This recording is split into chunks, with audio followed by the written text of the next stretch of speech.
Michael Warsaw is the president and CEO of the Eternal Word Television Network.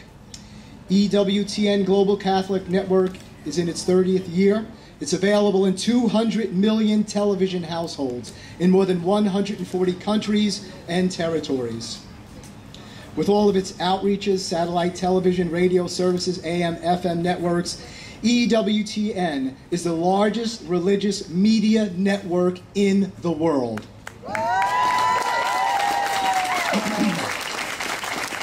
This Catholic media network, EWTN, sued the federal government February 9th, challenging the Obama's administration, their rules requiring many religious ministries to subsidize abortion-inducing drugs, sterilization, and contraception in their health plans. EWTN President and CEO Michael Warsaw commented, "We had no other option than to take this to the courts. It is not just a Catholic issue," said Warsaw. "It impacts all of us who are part of the faith-based community." Michael Warsaw.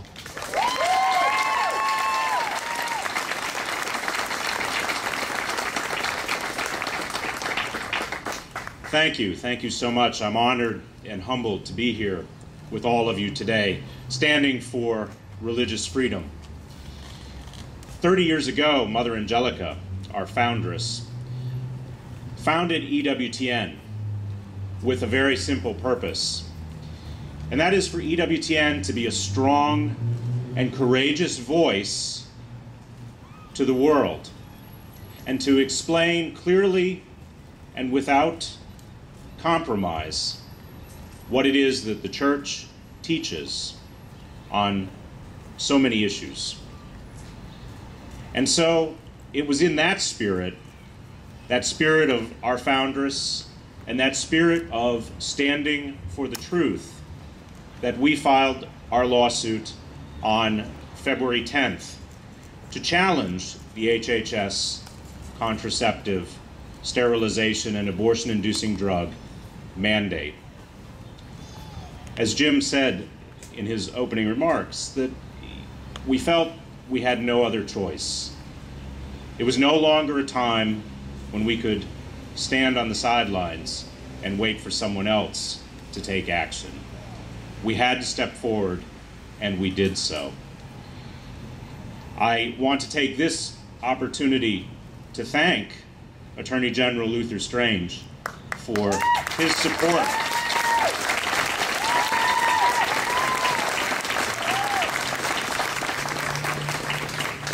The Attorney General had the courage and the strength and the understanding of this issue to step forward and to file a motion with the federal courts to intervene in our lawsuit and to be a plaintiff in challenging this unjust mandate on behalf of the citizens of the state of Alabama.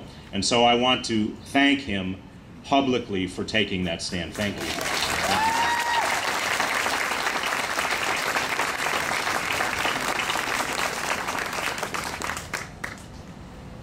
I'm humbled to stand here in this spot in Kelly Ingram Park in Birmingham, Alabama, where 50 years ago, so many of the heroes of the civil rights movement stood and struggled and fought and died to gain freedom.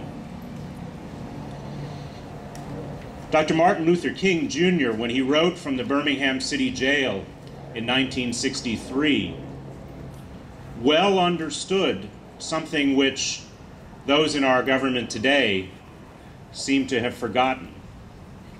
And that is that one's faith can and must be a part of the discussion of issues in the public square. He understood that, but so many today have forgotten that.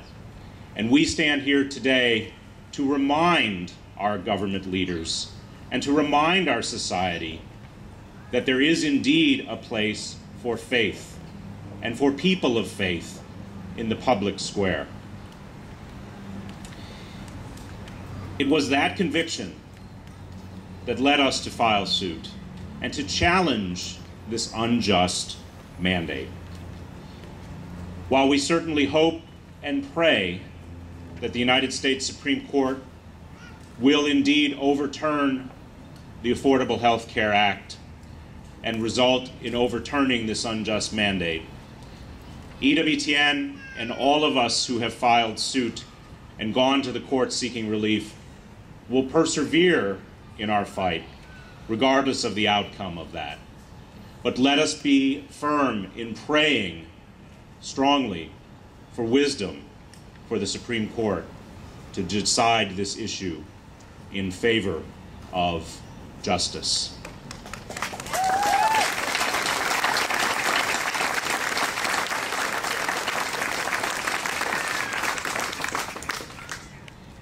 As we gather here today, too, we need to be conscious of the fact that the threats to our religious liberty go far beyond just the HHS mandate. Every single day in this country, our religious liberties are being chipped away, and they're being chipped away and threatened on every level. On the federal level, the HHS mandate is probably one of the clearest and most blatant attempts by the government to compromise the right of religious freedom. But on the state level, as we look across this country, so many states have taken actions at the state level that compromise our religious liberties. In so many states around this country, the Catholic Church and other faith-based organizations who have long been a part of adoption services and so many other critical social services have been forced out of that arena, given the choice by state governments of either compromising their fundamental beliefs or walking away from the table. And sadly, in so many places, the church and faith-based organizations have been forced to walk away from ministries and apostolates that they have taken and undertaken for hundreds of years. Threats to religious freedom exist on the local level. We saw very recently at the level of a city council in making zoning decisions that even in something as simple as zoning decisions, a local government attempting to force churches to act contrary to their beliefs. And so the lesson in all of this, in these few examples that I've cited, is that all of us need to be aware, we need to be knowledgeable, we need to be vigilant, and we need to stand up and defend our rights as we're doing today.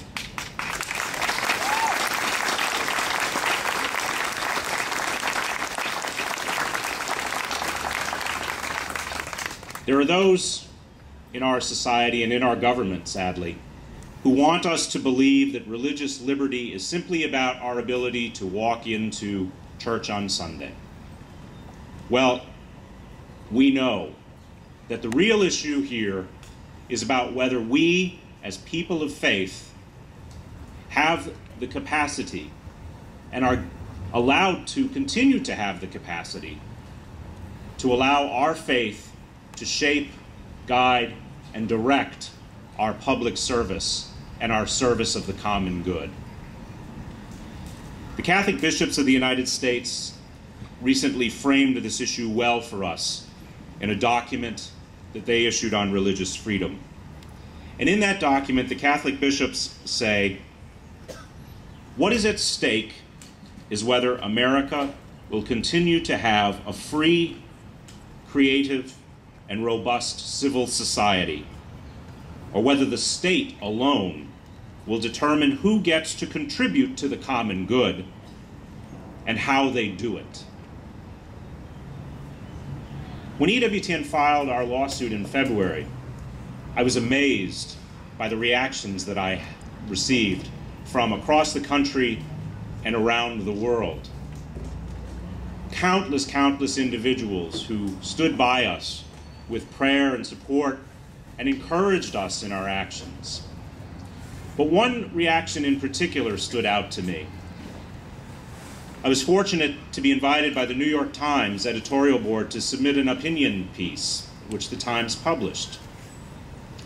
And in that piece, I articulated the concerns and our philosophical position as to why we filed suit and why we took the action we did. The day after that piece was published, I got an email from a gentleman who described himself as being a committed atheist. And this gentleman said in that email, you know, I am opposed to absolutely everything that EWTN says and does. But I read your piece in the Times, and I have to say, I agree with you. Because whether you believe in God or whether you don't, like me, if we allow the government to tell one of us what we have to believe and what we have to do, then it's a very slippery slope until the government tells all of us what we have to believe and what we have to do.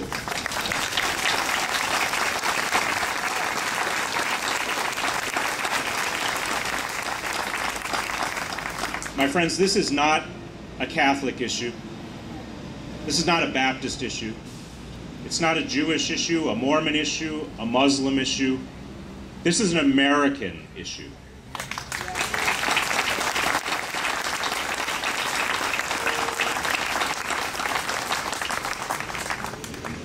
And we, the people, have a right to live our faith in the public square without compromise and without control.